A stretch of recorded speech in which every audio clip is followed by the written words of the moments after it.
তো এরপরে আমরা লিখব হচ্ছে ট।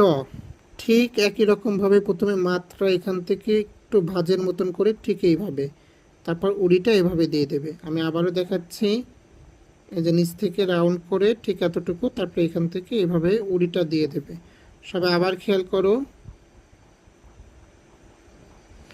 এটা উড়িটা এখান থেকে ঠিক এইভাবে। আমি আবারও দেখাচ্ছি,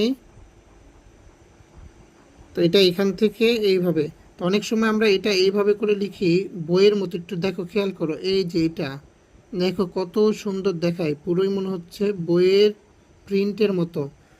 কিন্তু এই যে এই জায়গার জন্য কিন্তু তোমাদের সময় বেশি লাগবে, তো এটা দরকার নেই। তোমরা এটাকে স্বাভাবিকভাবে এই যে এইভাবে করে গোল দিয়ে রেখে দিও একবারে, তারপর ওইটা এখান থেকে এইভাবে দিয়ে দিও, কারণ পরে এম, এই ভরাট করার আর সুযোগ থাকে না বা সময় বেশি লাগে। লেখো সবাই। তো লেখো সবাই মনোযোগ সহকারে, কাটাকাটি করবে না, বেশি বেশি করে প্র্যাকটিস করবে।